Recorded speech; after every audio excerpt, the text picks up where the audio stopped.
Welcome to the very first episode of the Refuge N.E.T Podcast. This podcast is a resource for all of the members and partners of the Refuge Ministry Network, but also it's a podcast for anyone who is passionate about networking with leaders, empowering churches, and transforming communities for the glory and kingdom of God.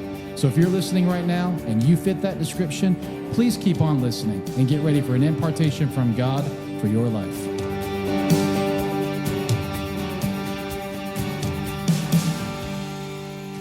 Hey everyone, and welcome to the Refuge N.E.T Podcast. I'm David Holly, and I'm the pastor of the Jonesboro West Campus of Refuge Church, which is based in Jonesboro, Arkansas. For this first ever episode of the Refuge N.E.T Podcast, I have the honor and privilege of introducing the pilot of the Refuge Ministry Network, our lead pastor, Matt Smith, and his co-pilot, our multiplication pastor, and the pastor of our campus in Mark Tree, Arkansas, Micah Cottrell. Gentlemen, how are you both doing today? I'm doing great, David. I'm excited about this podcast, getting it started, and really sharing with everyone kind of where we've come from, where we're going. So this is a great day, How are we doing, Micah? A lot of great things happening. I'm just excited to be here. I'm thankful for all that the Lord's doing at Refuge Church, and with all three of us here together, it's just going to be a great time. I 100% agree. You know, when the idea for the podcast came up, one of the reasons is because we had such great staff meetings and meetings with each other, sometimes just the three of us out to dinner or just in the hallway. And a lot of times the conversations we have, I always think to myself, I wish more people heard that. And so having a podcast like this gives us a chance to record some really good conversations for people. And this being the very first, podcast of this network, I just know that the episodes of this one and following are going to bless our podcast partners and churches that listen. And also, but Micah, go ahead and real quick. We talked about originally, should we keep this within the network? Why do you also feel like the public at large needs to hear episodes like this? I just really think that it gives an open door into everything that God's doing right here at Refuge Church. And, I just really believe that what's here, other people need to hear about. And it's not that we have it perfected or that we're, the most amazing of everything, but I do believe that what God's doing here is beneficial, and it gives everybody an open door just to kind of what happens here and how our conversations are and the health of our church. And it's just a great opportunity for people to connect with everything that the Lord is doing here. Pastor, you want to add anything to that? Yeah, I agree, and mostly because, I am such a great personality that, who wouldn't want to go deeper into their intimate knowledge of me. So, there you go. If there's nothing else, there's me. Well, I first of all get to use this button now. I won't use those very often, people, but every now and then if the mood hits me, I might. But let's just jump right into it, guys, because I know we got a lot of content you guys really want to cover, and I want to hear all of it, and I want our listeners to hear it as well. As was said in the intro, the Refuge Ministry Network, it exists to help network leaders together, empower churches, and transform communities for the glory and the kingdom of God. We're going to get into that in just a little while, but before we get into that, where did the vision for the Refuge N.E.T come from? Like, what were some of the moments or just dreams or prayer times y'all had with God where y'all were like, you know what, we need to form something like this? Pastor Matt, let me start with you. Well, I can tell you for me, it kind of was birthed organically in just my ministry journey in the last few years, because I have continued to find myself surrounded with, connected to people who have a similar spiritual DNA, similar vision as far as what they want to see in their church and their community. And I've just developed these relationships that have always seemed to be more than just friendships or just acquaintances, but have connected on a deeper level. And I really wasn't necessarily searching those things out, but they keep connecting to us, these people who have a passion and a drive that is similar to ours. And after enough of those folks started coming into my life, and some of them I've been blessed to be able to coach or to encourage or to become prayer partner with or whatever it has been, it just began to be evident that this networking thing was a thing, and there was something here. And my heart, my inclination is toward pastoring pastors, and everybody around me pretty much knows that. And so it just kind of evolved for me in thought from the reality that I was living and the networking that was kind of organically going on. And then when we moved in back a couple of years before 2020, when we moved into a mindset at Refuge of embracing something the Lord directed us in called the movement, where we really began to be as a congregation aware of the rest of the church world, other churches, how we could add value, how we could take the health and the move of God that God's given us and bless others with that. As we began to be mindful of that vision, then the network of people that the Lord had provided with me came into focus as an outlet and an opportunity for sharing that ministry. So really for me, it's very, very organic through my relationships, and then through our church vision is really how that came about. Micah, what did you think about the movement? I know that you were involved. You were here when we launched the movement, and how did that segue into this network developing for you? For me, I just remember because I was on lead team when the movement was launched, and I just remember how I felt. I don't remember every word that was said. I even have your notes on what you preached, and I just remember how connected to this that I felt, and how it really it touched my heart sitting on the back row back there listening during Volunteer Summit as you talked about what this was going to be and how Refuge was moving into a different season of ministry. And I didn't get the behind the scenes of it until actually probably a couple of years later. The movement caught my heart there in the pew, but I really got to see the behind the scenes of it as we planted the church in Mark Tree in 2019. And I specifically remember going back to a conversation. I don't even know if we've talked about this much, but I specifically remember a conversation that you and I had very early on before the church was planted. And it was in that meantime of after we announced that we were going to plant a church and then planting the church. I remember standing in your doorway looking at you saying, if this goes well, we might want to do this again. Mm-hmm. I don't know if you remember that. I do. Because I remember that. And we even had the conversation about, well, Pastor, I don't, even if this grows, I may want to plant again in a different place and in a different. Yeah, you already had that thought. And we hadn't even done it once. Right. And then there came some times in there where I thought, wow, I can't believe that was said, because that's kind of crazy to have thought that in that moment. But then I look back at now, what we're doing right now is in our hearts.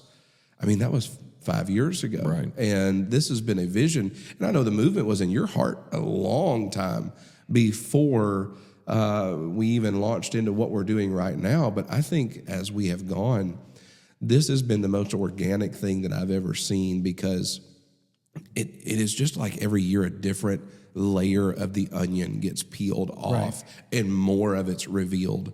And the launch of the movement was a start of it. I know it even really started longer before that in the induction of the lead team back in, I think it was 2012. Yeah. So I know that even then, which that was 2 years before I graduated high school. So, I mean, I was in 10th grade when the lead team started, if that puts it in perspective. That's been for 11 anybody. years ago. Yeah. So it's been a long time coming for this to even get to where we are now. And I really feel like where we are is, it's not just good. I feel like we're at the start of it. I mean, as long as this has been, it's just good because I don't feel tired of it yet. Yeah, and I just have to, you mentioned something that I want to make sure that I get out there, because I'm sitting on this end of it and kind of have the authority to say so. I just want to encourage those listening, and whatever your ministry process is, don't be scared of it being slow. Don't be intimidated by a number of years or months or whatever it may have been that has passed, and you feel like, wow, have I made any progress? Are we getting anywhere? Right. And Pastor Micah just mentioned, really the beginning of all of what we're doing with planting churches and the network. Really, it goes way, way, way back to my belief that I'd really heard from the Lord that we were to be involved in planting churches, and that would be back, 2010 or something like that. Wow. And so you're talking about 13 years, 12 years, 11 years from inception, because we had to develop lead team. And if you're not familiar with lead team, and probably most everyone knows what we're talking about, at least on some level, but that's our leadership development program, and folks come out of that in the refuge system into both just lay ministry, just they serve in the church, and then some are in pastoral roles right now. And but that had to be that whole thing had to be developed from scratch. If you're going to be a pioneer with something, you've got to be okay with taking time for the process. Absolutely. Because I can tell you now, if it's been at the least 11, 12 years in the making to get to where we are, and I'm with you, we're at the starting line in some ways. It's interesting. If you died today, would you feel like you'd made a mark on the earth? Well, I feel like with what's happened at Refuge and planting 2 churches, and absolutely. But wow, it seems like it's so much more. You're just getting started. It's just getting started. Yep. And but if you're going to be a pioneer, you've got to be okay with this may take some time. And if you're impatient, you're probably going to have to get that prayed out of your life. Absolutely.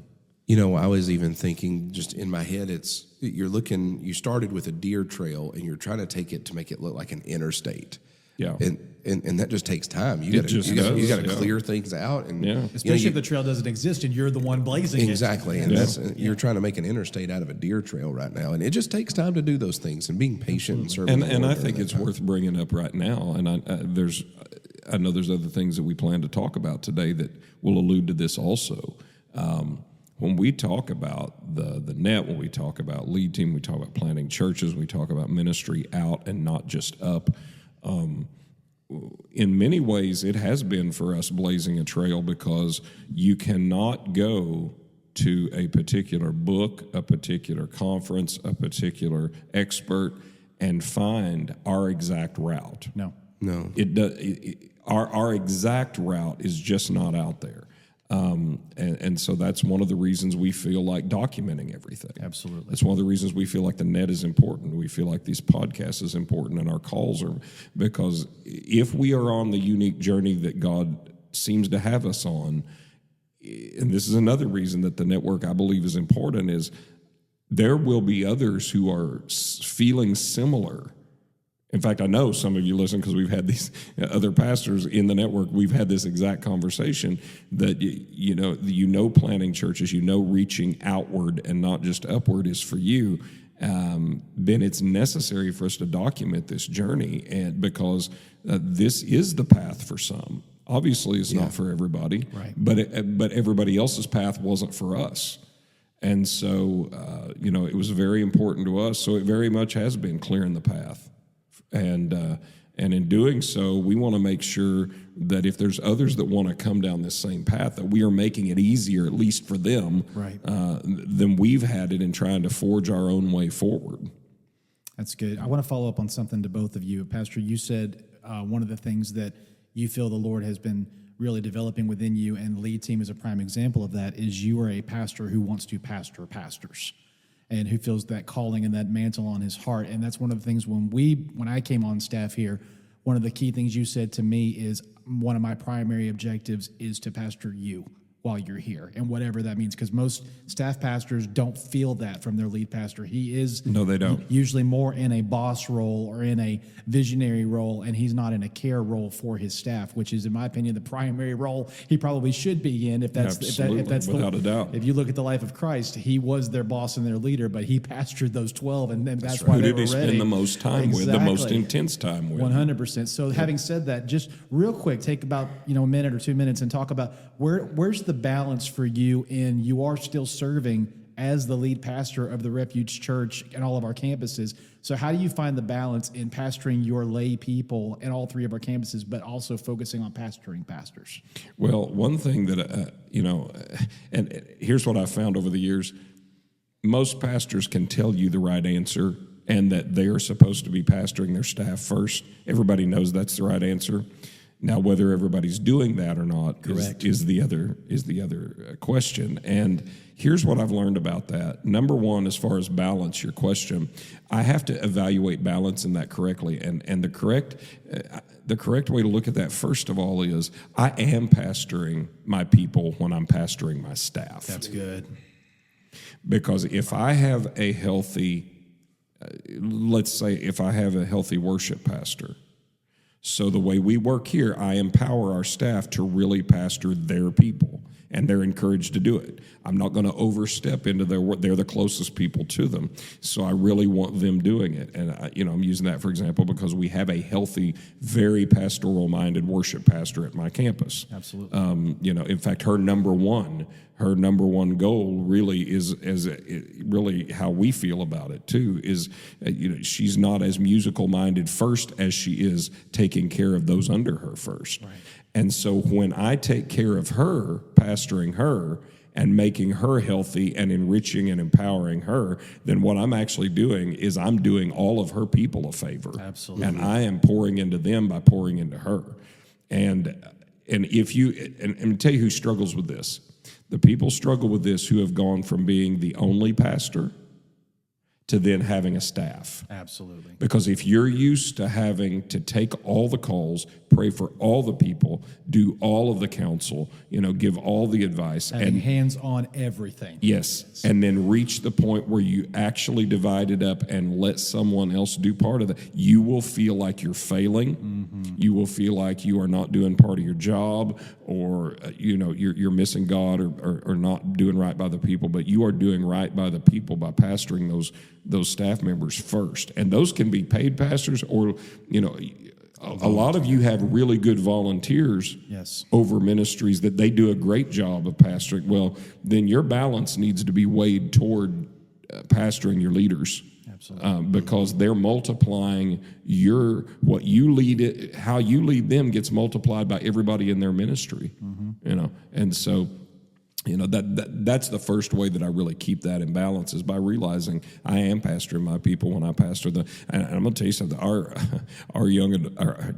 Our senior adult pastor has like 150 people on her roll. Absolutely. And I mean, number one, there is no way I can even begin to touch what needs to happen there. So she takes care of the pastoral care for the seniors mostly, and because it's not something I can do with everything else, especially with all the demands of their physical needs and all of that. So it is imperative, especially with that group, that I understand that the more I pour into her and bless her, I am reaching through her into the rest of them.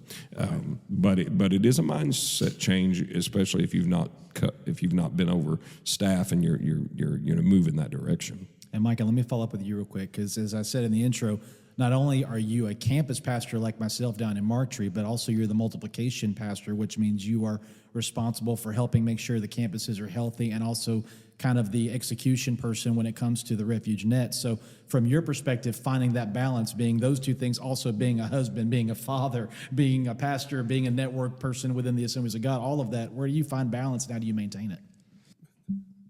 Total clarity. I don't know that I've done it that well, so... Thank you for the honesty. You do a great job, man.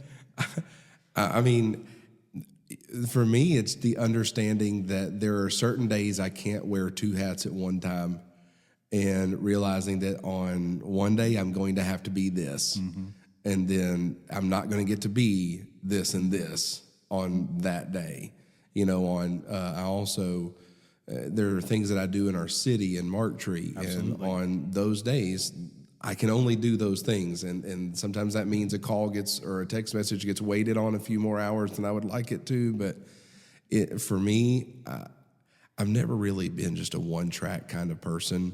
Which is great, because most pastors listening to this, they can't do just one thing either. Well, I remember having this conversation, and I've had this so many times with Pastor Matt, that my mind is never thinking about one thing. And it's not that I'm just multitasking. It's like I've never had just one thing to do. Right. Even when I was, younger than I am now in college, we planted this church while I was still a senior in high school, or a senior in college, not senior in high school, but a senior in university. And So I was working a job, and I was going to school full time, and we planted the church, and we built a building during that time as well. Wow. So there was just a lot of things going on, and you have to have that understanding that there is just got to be certain days that you have to focus on only one thing. You can wear many hats, but certain days can only wear one at a time. There's only 100% of you to give.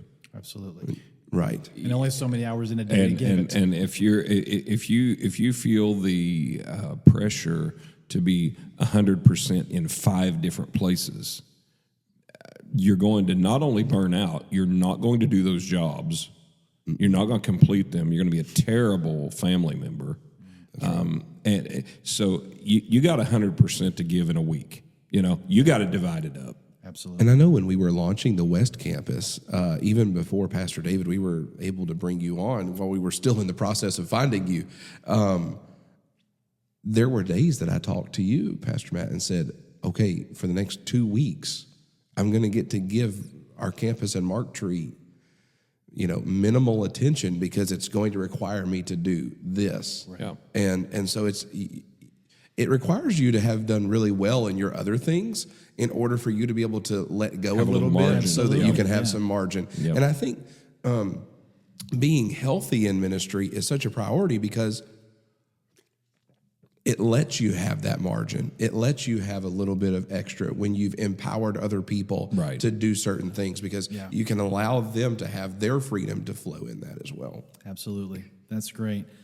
And something else, just perfect segue, Pastor, you mentioned that what we're doing is in some ways intimidating because it's original in so many ways, but in other ways, there have been somewhat similar things out there that could be comparative. There are a lot of ministry networks, conferences around the world. They're designed to help pastors, to help churches grow your ministry by 20%, by implementing these 10 steps over the next 10 years. I mean, Right. we've seen all these great things. So, but when y'all were praying about laying the foundation for the Refuge Net, what were some things that were out there already that you said, you know what, we do need to glean from that, but also there's some things out there that we're seeing we need to be different from that. And so just throwing that on the table, Micah, I started with him last time. Let me start with you first. So this network does this network does that. So what were some things, first of all, that you saw out there that, you know what, Refuge does need to look like that in a little way? I really, for me, it was people that we've been connected to that I know have done things successfully in ministry. But not just that, we realized that we weren't recreating the wheel. We are really, our focus in it was to be as relational as possible. Mm-hmm. And in things that we saw that people did similarly, things like an annual gathering where we'll bring everybody together, right. And then help make that very possible for them to do that because in a lot of ways, it's kind of expensive to even try to get people together, not just on the hosting church, but on everybody that's just involved in it. And so we wanted to create something where there's an annual gathering, but we also like the conversations that are had through network calls via Zoom or in person. And one thing that we wanted to do is, because a lot of our relationships are centered around Northeast Arkansas, hopefully we'll grow outside of that pretty soon, but, a lot of our relationships are centered around, this part of our region, making our facilities a place that can host a lot of people. Right. So upgrading some things around our conference room, things like this podcast, things that just creating many avenues in which somebody can connect and not being singular focused and kind of tagging off of what we just talked about, right. Not being so singularly focused that we're only doing one thing. And I'm not saying that we need to do 80 different things, but I would like to have multiple opportunities for people to find themselves connecting to this house. Pastor, anything else that you can think of that is not maybe exact, but similar to what's already out there that Refuge N.E.T needs to be? Yeah, so I feel like that there are about 6 things that most networks or organizations do, can do.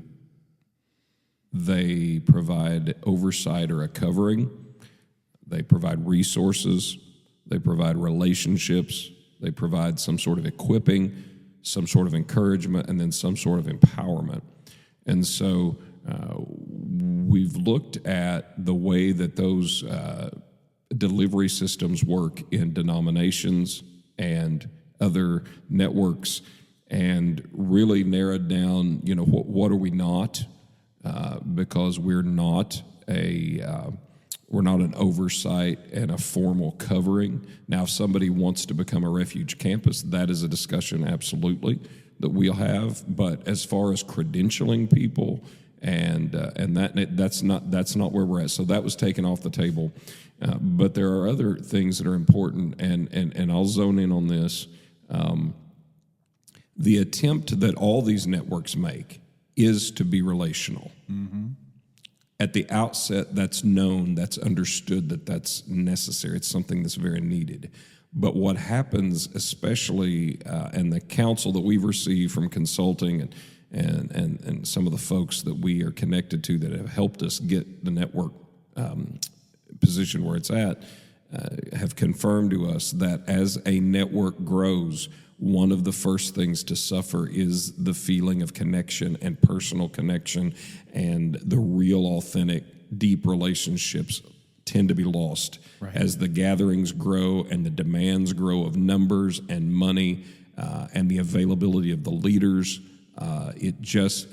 So meanwhile, as I mentioned earlier, that's where this whole thing really began for me, was the organic relationships.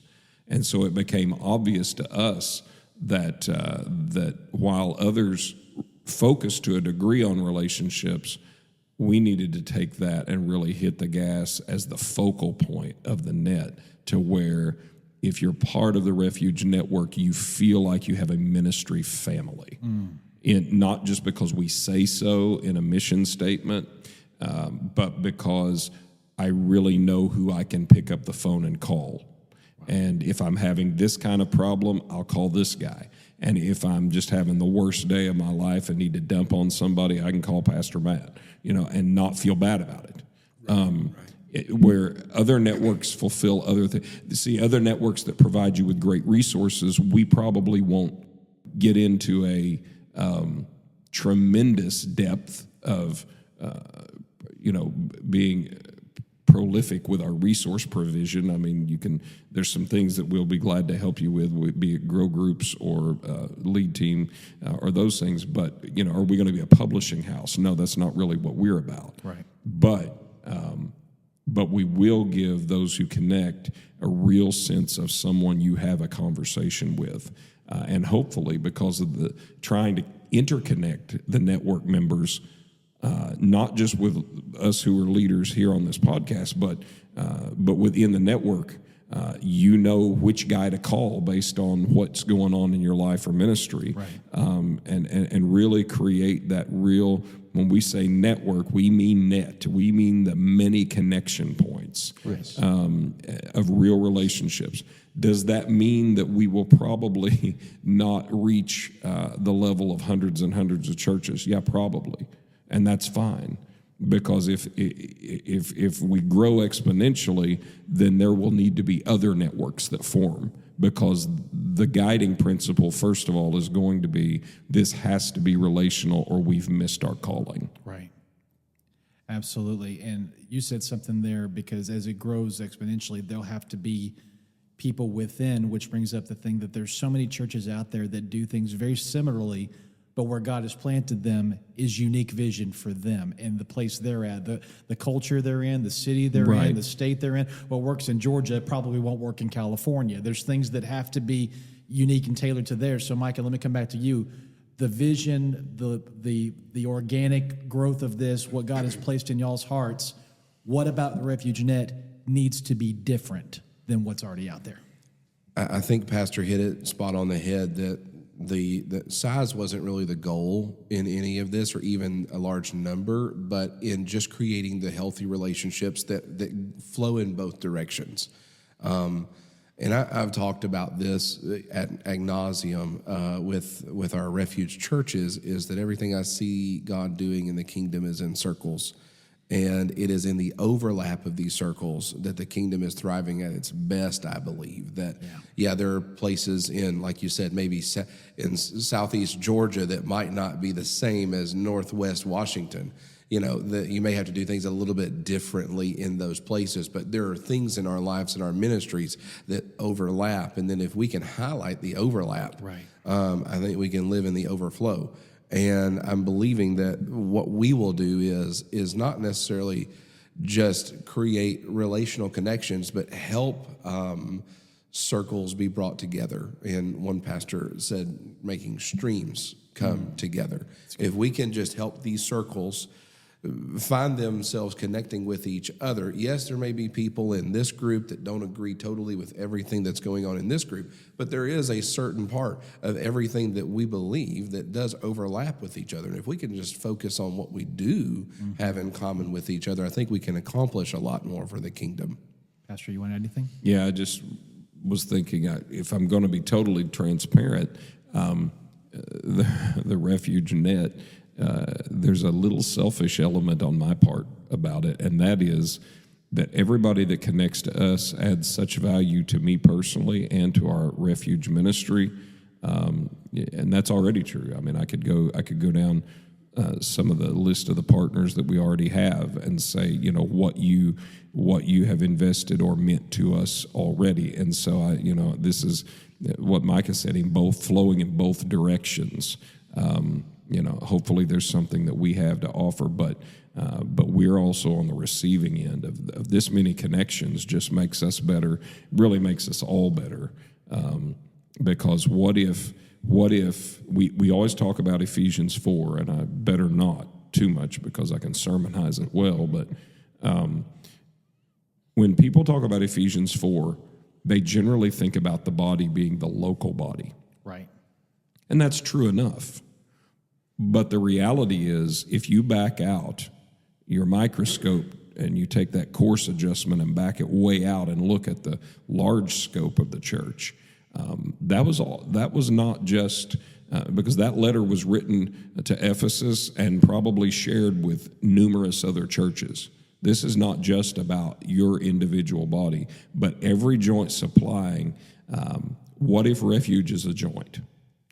What if each of our campuses is a joint? Not just the individual members, but each church that's part of the network has a joint. Because I can tell you right now, we've got a church, one of our churches that's partnering with us right now has got a pastor who's tremendously gifted in finances. And what if that's what he brings to the table, and somebody else brings their expertise to that? What if every joint, being these different churches, were to supply each other, and not just the individual bodies find themselves, but what if the body finds itself? That's awesome. Which is why I alluded to earlier, there need to be many networks. There need to be many of these happening. I'm also just thinking about just kind of the way that we do ministry here at Refuge Church. Every fourth Sunday we call Revival Night on the Sunday night service. And many of those revival services we've taken outside of here into different churches. Right. I think we went to, it was between 7 and 10 different churches this last year with all of these different traveling things and whatnot. I realized that Refuge didn't get to go with all of them, but there was a handful, more than just a handful of them that we took the entire church to. And all of those churches were different that we went to. Oh, vastly. They were different in denomination. Yeah. They were different in their worship style. They were different in their geographic location, nonetheless. But, they were different in every way possible. Younger churches, older churches, churches that were similar to us, churches that were not so similar to us. And we went there and we found kindred spirit there as we went, because it really isn't so much about what differences we have if we can just continue to highlight the overlap of the circles that are coming together. Yeah. Yeah, and one of the things that encourages me is that this is so organically already who we are just among our three campuses. Pastor, one of the things you talked about with me when I came on was that our campuses will have unity, but they don't have to have uniformity. Right. And I'll never forget when you said that, because, what we're going to probably do, for those of you listening, we're probably going to do a podcast later episode about pastoring in different climates, because I don't know if y'all know this, Pastor Micah pastors a campus in the rural area of Marktree. I pastor a campus in the suburb area of Jonesboro. Pastor Matt pastors the central campus, which is right in the heart of the city. So right here between our three campuses, we're pastoring in three very different climates and areas of people. Yeah. So Pastor, when you talk about the network being a organism that's organic and can be plugged in and can be applied and have streams going back and forth between any background, any denomination, because that's truly the heart of God, and that's what Jesus wanted the church to become. But talk to that, how the network is going to be something that brings unity to the body of Christ, but not necessarily uniformity. Yeah, well, I think the way that happens is with a network, which we've got to operate. We have to operate in a different way than denominations work. Correct. Because denominationally, in some organizations, they may talk a better game than this, but uniformity is really what we're after, if we're being really honest. And and within a denomination, obviously doctrinal uniformity is kind of a requirement, but the problem is that bleeds over into a lot of other things, and so we've got to operate very differently than that. But a network is a blessing, because it's this thing is voluntary. This thing is hey, do you see value here? Then that means you saw something to connect to. In other words, a place where we're similar, a place that you can identify with. But with you, as you connect, comes all of your uniqueness and actually adds value to everybody else. And so I think a network like this celebrates the individuality and the uniqueness, in that, we end up gathering around certain values we have similar, but because you're at the table, you've also brought the rest of who you are, which probably enlightens me on some things I need to see, and informs some of my thinking that needed to be informed differently. And so in those ways, we keep the kingdom of God in focus, and the main thing's the main thing, but we're all expanding our understanding of the diversity of the kingdom, because it does take every joint to supply, because this thing is a body, and according to Ephesians 4, it takes everybody to begin to reflect the body of Christ to the world. And so I just feel like the network gives us that opportunity to gather around core things, but celebrate everybody's differences and lean into them and draw from those experiences. Pastor Micah, you want to add anything?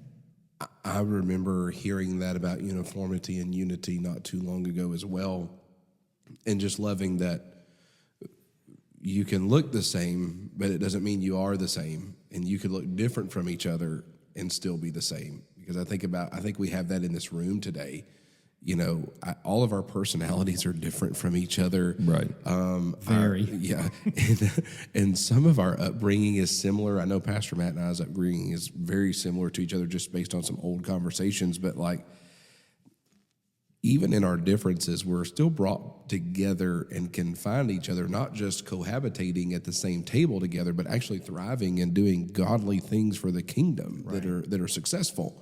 And that's what I'm hoping that we can recreate some in our partner churches, for sure.